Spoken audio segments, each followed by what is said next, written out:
नमस्कार दोस्तों, this side RJ Meena स्वागत करता हूं इस इंग्लिश की सभा में। तो पिछली वीडियो में हमने समझने की कोशिश करी थी नाउन और एडजेक्टिव का आइडेंटिफिकेशन, किस तरीके से नाउन और एडजेक्टिव को हमें सेंटेंस में पहचानना है। और आज हम बात करने वाले हैं नाउन के फंक्शन के बारे में। नाउन किस तरीके से सेंटेंस में फंक्शन करता है। देखिए दोस्तों, थ्योरी में बोल देना बहुत आसान होता है कि ये रूल होते हैं, इस तरीके का नाउन होता है, लेकिन जब हमारे सामने वो सेंटेंस में देखने को मिलता है प्रैक्टिकली, तब हमें काफ़ी दिक्कतों का सामना हमें करना पड़ जाता है। तो दोस्तों, नाउन जो होता है वो फंक्शन करता है दो तरीके से। नाउन दो तरीके से फंक्शन करता है। एक तो होता है इसका फंक्शन सब्जेक्ट की तरह वर्क करता है। किसकी तरह वर्क करता है मेरे दोस्तों? सब्जेक्ट की तरह। और दूसरा होता है ऑब्जेक्ट की तरह। ऑब्जेक्ट की तरह फंक्शन करता है। एक तो सब्जेक्ट की तरह फंक्शन करता है और दूसरा ऑब्जेक्ट की तरह फंक्शन करता है। अब हमें सब्जेक्ट और ऑब्जेक्ट का आइडेंटिफिकेशन करना है कि सब्जेक्ट कौन सा होगा सेंटेंस में और ऑब्जेक्ट कौन सा होगा। मैं नॉर्मल से सेंटेंसेस की बात नहीं कर रहा, जैसे कि एक सेंटेंस आपको लग रहा होगा कि ये कौन सी बात हुई, सब्जेक्ट और ऑब्जेक्ट तो अपने आप दिखते हैं, क्योंकि आपने अभी तक इस तरीके के सेंटेंस देखे होंगे। Ram Yeats a mango. अब इसमें क्या सब्जेक्ट ऑब्जेक्ट छांटना है यार। अब एग्जाम्स में तो हमारे इस लेवल के सेंटेंस थोड़ी पूछे जाते हैं। देखिए, हम नाउन का बेसिक कंप्लीट कर चुके हैं और ये लेवल चल रहा है एडवांस लेवल कॉम्पिटिटिव एग्जाम्स की दृष्टि से। ठीक है, तो कॉम्पिटिटिव एग्जाम्स में अगर आप कोई भी एग्जाम देंगे तो इस लेवल का क्वेश्चन मेरे को नहीं लगता कोई एग्जामिनर पूछने वाला है। इसमें तो हमें पहचानना ही क्या है, ये सब्जेक्ट, वर्ब और ऑब्जेक्ट। ठीक है, तो इस तरीके का हमारे एग्जाम में नहीं पूछा जाता है। जब भारी भरकम सा सेंटेंस हमारे सामने दे दिया जाता है तब हमें पता नहीं लगता कि हमारा सब्जेक्ट क्या होगा और ऑब्जेक्ट क्या होगा। अब एक लड़का बोल रहा है कि सब्जेक्ट को पहचानने की जरूरत क्या पड़ रही है। सब्जेक्ट को पहचानने की जरूरत क्या पड़ रही है? दोस्तों, मैं आपको बोलना चाहूंगा, अगर कोई सेंटेंस आपके सामने लिखा हुआ है, इट मींस उस सेंटेंस में 10 वर्ड लिखे हुए हैं, 10 पार्ट्स ऑफ स्पीच लिखे हुए हैं, तो उनके बीच में आपस में कोई ना कोई एक सेटिंग हो रखी होती है जिससे वो आपस में जुड़े रहते हैं। और जिस भी वर्ड की, जिस भी पार्ट्स ऑफ स्पीच की सेटिंग एक दूसरे पार्ट्स ऑफ स्पीच से नहीं हो रखी होगी तो हम उसको क्या बोल देंगे? एरर। वहीं पर हम अपना जो कॉमन एरर है, एरर डिटेक्शन का जो पार्ट होता है, उसी को हम एरर अपना बोल देंगे। जैसे मैंने आपके सामने एक सेंटेंस लिखने की कोशिश करी। सेंटेंस अपने सामने क्या है? There is a boy. There is a boy. अब यहां पर हमारा सब्जेक्ट कौन है? सर, हमारा सब्जेक्ट कौन है इस सेंटेंस में? There is a boy, subject क्या होगा? अब एक लड़का बोलने की कोशिश कर रहा है कि जो हमारा जनरल सब्जेक्ट का एक सेंटेंस का स्ट्रक्चर होता है वो होता है SVO। SVO बोले तो सब्जेक्ट प्लस वर्ब। वर्ब में अपने आप में एक ऑक्सिलरी वर्ब जिसको हम हेल्पिंग वर्ब के नाम से जानते हैं वो भी इसमें छुपा हुआ है। सब्जेक्ट, वर्ब और ऑब्जेक्ट, ये हमारा जनरल सेंटेंस का स्ट्रक्चर होता है। ठीक है, तो इसके अकॉर्डिंग एक लड़के ने बोलने की कोशिश करी कि ये हमारा सब्जेक्ट हो जाएगा, ये वर्ब हो जाएगा और ये ऑब्जेक्ट हो जाएगा। ठीक है, ये क्या हो जाएगा? ऑब्जेक्ट हो जाएगा। आपने इस तरीके का मुझे बोलने की कोशिश करी। अब मैं आपसे पूछना चाहता हूं कि ये जो वर्ब होता है वो किसके अकॉर्डिंग चेंज होता है? ऑब्जेक्ट के अकॉर्डिंग चेंज होता है या फिर सब्जेक्ट के अकॉर्डिंग चेंज होता है? तो मुझे पता चला कि जो ये वर्ब होता है वो हमेशा सब्जेक्ट के अकॉर्डिंग ही डिसाइड होता है। वर्ब सिंगुलर लगेगा या फिर प्लूरल लगेगा वो हम किसके अकॉर्डिंग किसके अकॉर्डिंग डिसाइड करते हैं? सब्जेक्ट के अकॉर्डिंग डिसाइड करते हैं। अब इस लड़के ने इसको देयर को क्या बोल दिया? सब्जेक्ट बोल दिया और इसको ऑब्जेक्ट बोल दिया। अगर आपने इसको सब्जेक्ट बोल दिया तो मैं आपके सामने सेम एक और दूसरा सेंटेंस लिखने की कोशिश करता हूं। आपके इसको सब्जेक्ट मानते हुए मैंने एक और सेंटेंस लिखा, देयर मेनी बॉयज। अब मैं यहां पर आपके सामने दो ऑप्शन दे रहा हूं, आर और इज। कौन सी वर्ब मुझे लगानी चाहिए यहाँ पर? इस ब्लैंक स्पेस के अंदर मुझे कौन सी वर्ब लगानी चाहिए? इज लगानी चाहिए या फिर आर लगानी चाहिए? अब इस सेंटेंस को तो वो भूल गया, उसने इसको सब्जेक्ट बनाया था, उसको अब वो भूल गया। अब वो बोल रहा है कि यहाँ पर सब्जेक्ट जो वर्ब आएगी वो आर आनी चाहिए। बिल्कुल सही जा रहे हो, यहाँ पर आर ही होगी। और जो इज है ये अपना गलत हो जाएगा। ठीक है, अब ये आर क्यों आया, ये क्यों चेंज हो गई, जो पहले हमारी वर्ब इज थी वो चेंज हो करके आर में बदल क्यों गई, क्योंकि हमारा जो इधर से ये जो पोर्शन था वो क्या हो गया, पहले सिंगुलर था और अब क्या हो गया, प्लूरल हो गया।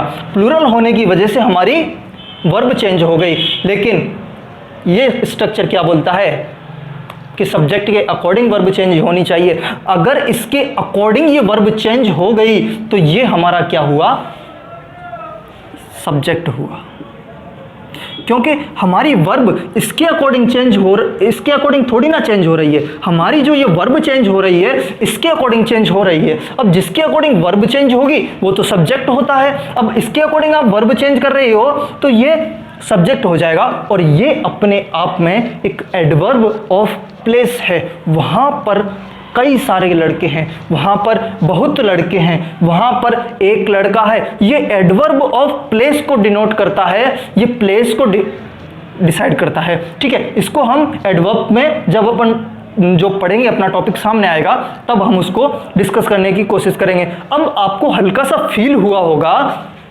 कि हमें जो सब्जेक्ट और ऑब्जेक्ट का आइडेंटिफिकेशन जरूरी क्यों है, क्योंकि इस सेंटेंस से आप हल्का सा सेंटेंस है, कितना 4 वर्ड्स का एक सेंटेंस है। ठीक है, उसमें आपको महसूस हो गया होगा कि यार कितना जरूरी है हमें सब्जेक्ट और ऑब्जेक्ट को पहचानना। दोस्तों अब मैं थोड़ा सा आपको लेकर के चलूंगा और आगे, है ना, थोड़ा सा और आगे आपको लेकर के चलूंगा, जिसमें अपन डिस्कस करेंगे सब्जेक्ट आइडेंटिफिकेशन। ठीक है दोस्तों, यहां पर अब मैं आपके सामने बताने की कोशिश करूंगा ऑब्जेक्ट के बारे में, ऑब्जेक्ट के बारे में बताने की कोशिश करूंगा। दोस्तों जब अगर ऑब्जेक्ट, ठीक है, ऑब्जेक्ट क्या होता है, अगर किसी वर्ब के साथ कोई नाउन या फिर प्रोनाउन लगा हुआ है तो वो उस वर्ब का ऑब्जेक्ट बन जाएगा। दोस्तों वर्ब के साथ नाउन या प्रोनाउन लगा हुआ है तो वो उस वर्ब का ऑब्जेक्ट बन जाएगा। लेकिन अगर किसी प्रीपोजिशन के साथ नाउन या प्रोनाउन लगा हुआ है, अगर किसी प्रीपोजिशन के साथ नाउन या प्रोनाउन लगा हुआ है तो फिर वो इस प्रीपोजिशन का सब्जेक्ट या फिर इस प्रीपोजिशन का ऑब्जेक्ट बन जाएगा। जैसे मैंने आपके सामने एक सेंटेंस आपके सामने लिखने की कोशिश करी, जैसे कि एग्जाम्पल आपके सामने है, शी रैंग हिम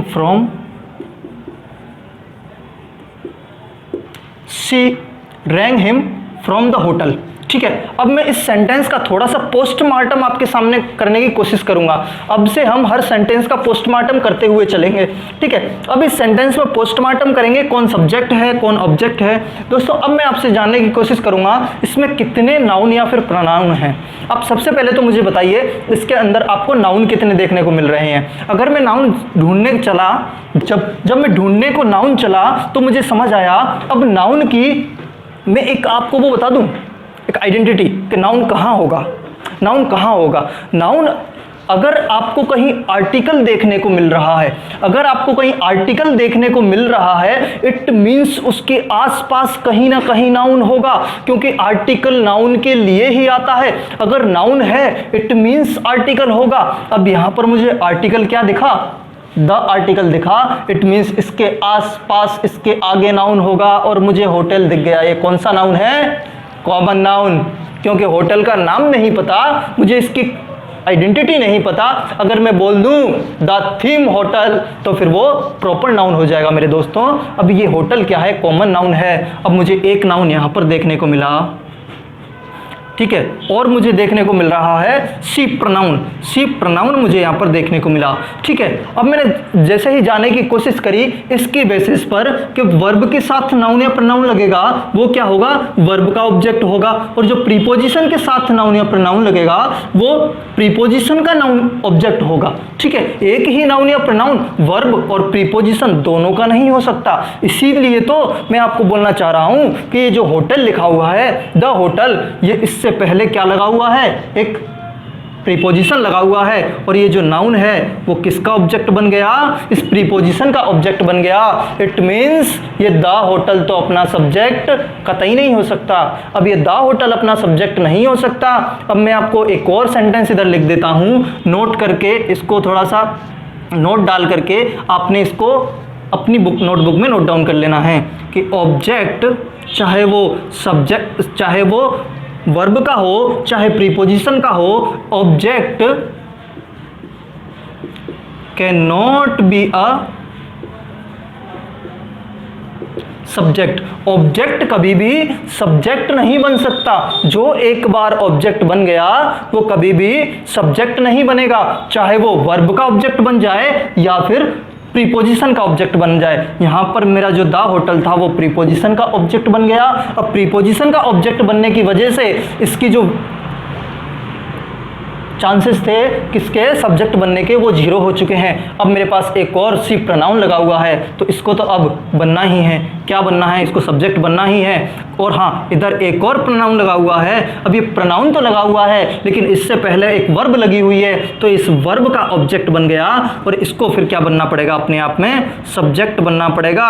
और ये सब्जेक्ट बनते ही ये ऑब्जेक्ट बन गया, ये ऑब्जेक्ट बन गया और ये नाउन भी ऑब्जेक्ट बन गया। ठीक है दोस्तों, ये एक हल्का सा सेंटेंस था जिससे मैंने आपको समझाने की कोशिश की कि हम किस दिशा में पढ़ने वाले हैं, आगे किस डायरेक्शन में हम जाने वाले हैं। ठीक है दोस्तों, तो इस लेवल पर हम पढ़ने की कोशिश करेंगे। ठीक है, तो दोस्तों हमने क्या समझा, ये समझा। अब मैं आपके सामने एक और स्ट्रक्चर लिखने जा रहा हूँ, एक और स्ट्रक्चर लिखने जा रहा हूँ जो कि हमारा एक जनरल स्ट्रक्चर होता है। जनरल स्ट्रक्चर होता है, उससे आप किसी भी टफ से टफ एग्जाम, कोई भी सरल एग्जाम, कोई भी स्टेट एग्जाम, उससे आप क्या कर पाओगे, जो आपके एरर्स के क्वेश्चन आते हैं वो निकाल पाओगे। देखिए, ये आप नोट करना चाहो नोट कर लीजिएगा, मैं नोट लगा देता हूँ इधर, ये आप नोट कर लीजिएगा आपकी नोटबुक में। ठीक है, सब्जेक्ट, सब्जेक्ट से पहले अगर आपको कोई देखने को मिलेगा तो वो होगा adjective. This is a good boy. Good क्या सॉरी बॉय क्या है, बॉय अपने आप में नाउन है। ठीक, चलो इसको मैं सब्जेक्टिव नाउन कर देता हूं ना, नाउन या फिर प्रोनाउन। नाउन या प्रोनाउन से आपको पहले देखने को क्या मिलेगा, एडजेक्टिव, क्योंकि एडजेक्टिव ही तो नाउन या प्रोनाउन को क्वालिफाई करता है। गुड बॉय, बॉय क्या है, नाउन है, और गुड क्या है, एडजेक्टिव है। अब एडजेक्टिव से पहले अगर आपको कुछ देखने को मिलेगा तो वो एडवर्ब देखने को मिलेगा। एडजेक्टिव को कौन क्वालिफाई करता है, एडवर्ब क्वालिफाई करता है। अगर इससे पहले कोई दूसरा एडवर्ब अपने दूसरे जो पहले से लगा हुआ है एडवर्ब है उसको भी क्वालिफाई कर देता है। ठीक है, अगर इससे पहले कोई एडवर्ब आता है तो ठीक है, वरना आपको आर्टिकल देखने को मिल सकता है, इधर आर्टिकल देखने को मिल सकता है। और एक ये स्ट्रक्चर होता है, इसको आपने याद कर लेना है। ठीक है, ये स्ट्रक्चर आपको याद कर लेना है, नोट कर लेना है। इसी से बेसिक सेंटेंसेस हमारे बनते हैं। दिख रहा है ना सर, इधर दिख रहा है? ठीक है, जैसे कि एग्जाम्पल मैंने आपके सामने लिखने की कोशिश करी, Ram is very nice person. Ram is very nice person. अब ये पर्सन क्या है, इससे कंपेयर करिए आप। पर्सन क्या है, नाउन हो गया। नाइस क्या हो जाएगा, एडजेक्टिव हो जाएगा, क्योंकि ये पर्सन को क्वालिफाई कर रहा है। अब ये वेरी जो आया है ये क्या हो जाएगा, यहाँ पर ए भी लगा हुआ है। ठीक है, ये वेरी क्या हो जाएगा, ये इसको क्वालिफाई कर रहा है, नाइस को क्वालिफाई कर रहा है। नाइस ओनली मैं नाइस पर्सन बोलूँ तो उसकी जनरल तारीफ हो जाएगी, लेकिन मैंने वेरी लगा दिया, यानी कि मैं नाइस को भी एम्फेसाइज कर रहा हूँ, नाइस पर भी जोर डाल रहा हूँ। तो ये वेरी क्या हो जाएगा, एडवर्ब हो जाएगा, जो किसको क्वालिफाई कर रहा है, एक एडजेक्टिव को क्वालिफाई कर रहा है, वेरी नाइस को क्वालिफाई कर रहा है। और इससे पहले क्या लगा हुआ है, मेरे को देखने को मिल रहा है आर्टिकल। आर्टिकल। अब दोस्तों ये जो आर्टिकल अ लगा हुआ है ये मैंने क्यों लगाया, क्योंकि यहां पर एक कॉमन नाउन है। कॉमन नाउन कैसे है, क्योंकि पर्सन है, इसकी कोई आइडेंटिटी तो मुझे पता नहीं है।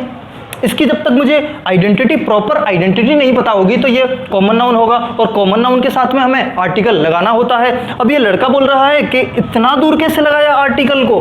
आर्टिकल को इतना दूर कैसे लगा दिया? इनके बीच में भले ही वेरी नाइस आ गया हो, लेकिन फिर भी ये आर्टिकल किसके लिए काम कर रहा है? ये अभी भी इस पर्सन के साथ बना हुआ है इसके सफ़र में। चाहे इससे आप दूरियां बढ़ा दीजिए, लेकिन इनके जो अंदर की दूरियां हैं ना, वो अभी भी जीरो हैं। चाहे इनके बीच में कितने ही एडवर्ब एडजेक्टिव आ जाएं, लेकिन ये फिर भी ये आर्टिकल उस नाउन के लिए ही काम करेगा। ये हमारा जनरल स्ट्रक्चर होता है, इसको आपने याद कर लेना है। ये तो हुए थोड़े से छोटे छोटे से सेंटेंसेस। अब मैं आपको लेकर के चलता हूँ एक ऐसा सेंटेंस जो हमें सब्जेक्ट वर्ब एग्रीमेंट में देखने को मिलता है और हमें उसको रूल बोल करके बताया जाता है। बाकी आप रूल से भी आप उसको ध्यान में रख सकते हैं। बाकी मैं आपको सेंटेंस बता देता हूँ, ठीक है? ये मैं आपको मिटा देता हूँ, है ना? आप नोट करना चाहो तो नोट कर लीजिएगा वीडियो पॉज करके।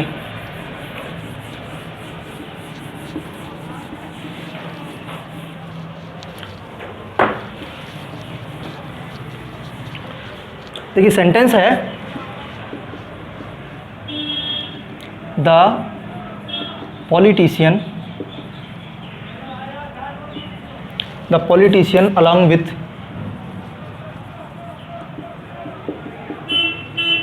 along with the newsman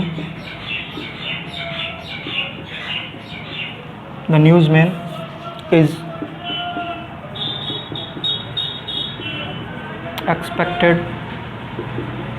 ये कुछ मैं सेंटेंस लेके आया हूँ आपको द हिंदू न्यूज़पेपर से। तो ये सेंटेंस बोल रहा है the politician along with the newsman is expected shortly.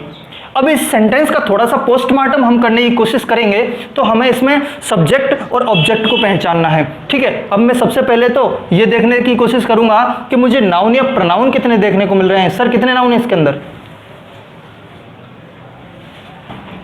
तो मैंने आपको एक चीज बताई थी कि अगर कहीं आर्टिकल देखने को मिल जाए, इसका मतलब वहां पर क्या है?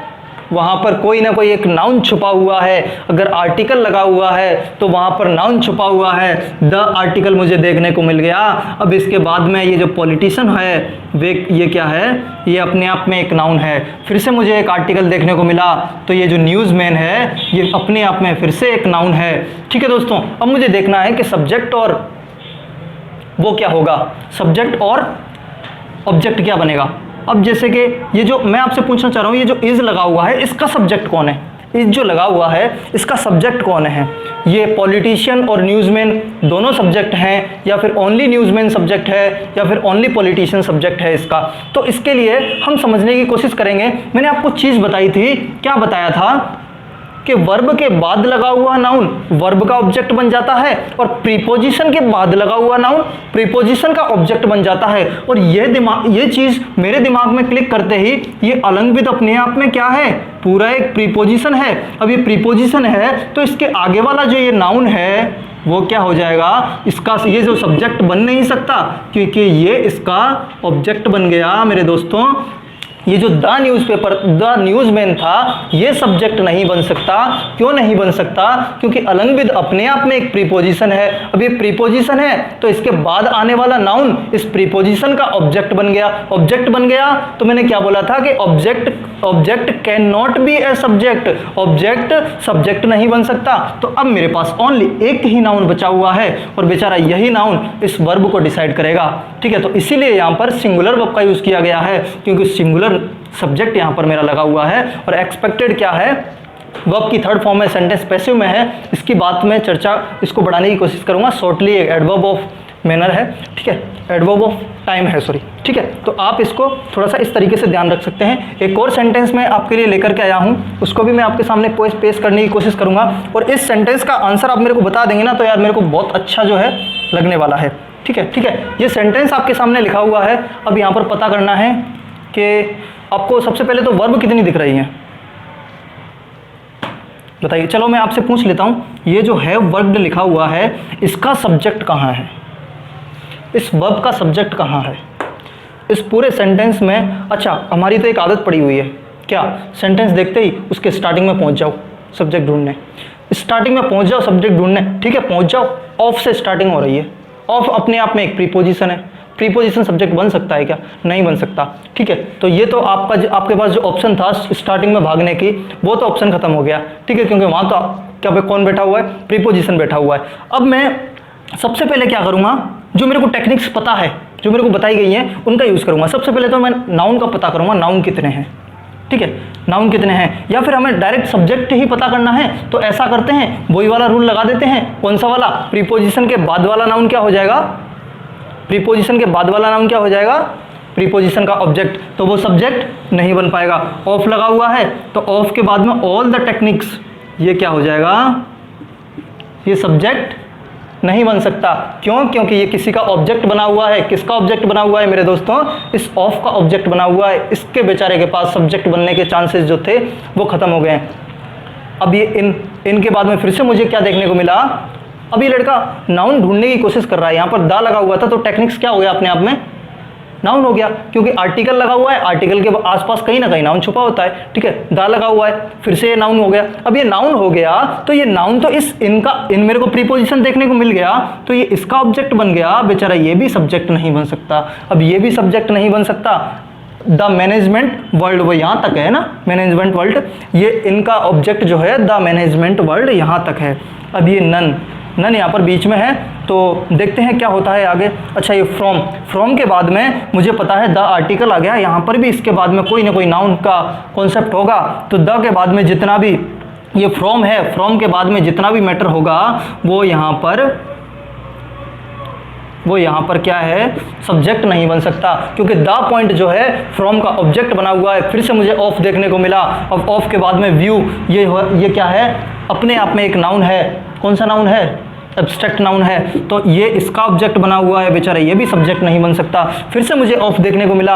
मैनेजमेंट एक्सपर्ट्स क्या है? नाउन है, लेकिन ये भी क्या है कि इस ऑफ का ऑब्जेक्ट बना हुआ है। ये भी सब्जेक्ट नहीं बन सकता। तो अब सब्जेक्ट बन कौन सकता है? मुझे देखने को मिल रहा है नन क्या है? अपने आप में प्रोनाउन की तरह वर्क करता है। किसकी तरह वर्क करता है मेरे दोस्तों? प्रोनाउन की तरह वर्क करता है। तो ठीक है, अब ये इफ़ तो वैसे भी क्या है? इफ़ अपने आप में क्या है?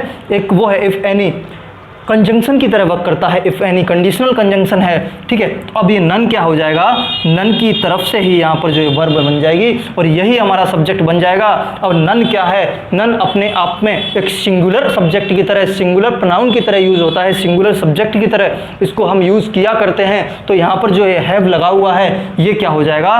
गलत हो जाएगा और इसकी जगह पर हमें यूज़ करना होगा हैज़ को। इस तरीके से इस इंग्लिश को समझने की कोशिश कीजिए। सब्जेक्ट आइडेंटिफिकेशन, ऑब्जेक्ट आइडेंटिफिकेशन आपने देखा होगा। हमारी तो आदत थी कि वर्ब देखा, सेंटेंस देखा और आगे स्टार्टिंग में भागने की, लेकिन यहाँ पर हमें अपना सब्जेक्ट कहाँ मिला? पूरा यहाँ से यहाँ तक चल के चले गए और यहाँ पर बीच में सब्जेक्ट बैठा हुआ था। हमें तो लगता है कि सब्जेक्ट और वर्ब दोनों पास पास बैठे होते हैं, लेकिन इनके बीच की दूरियां देखिए। नन यहाँ पर, हमारा सब्जेक्ट तो यहाँ पर है और वर्ब इतना, अरे ठीक है, सब्जेक्ट हमारा यहाँ पर है और वर्ब इतना दूर जा करके इतना दूर है। तो कभी भी हमें ये, ठीक है, ये जो हमारा स्ट्रक्चर है SVO, ये जब हम बच्चे थे तब तक के लिए ठीक है, बेसिक लेवल पर ठीक है, लेकिन अगर आप कॉम्पिटिटिव एग्जाम्स की तैयारी कर रहे हैं तो इस लेवल से आपको गुजरना पड़ेगा। आप वही चीज़ें बार बार नहीं पढ़ सकते जो आप पिछले 6-7 सालों से पढ़ते हुए आ रहे हो। ठीक है, ये सारे आप नोट कर सकते हैं ना, उतार कर, ये रोक करके। वीडियो को लाइक नहीं किया, वीडियो को लाइक कर दीजिए। कमेंट बॉक्स में जो भी कोई आपके डाउट्स रह जाते हैं मैं उनको पिक करूँगा, आप पूछेंगे तब।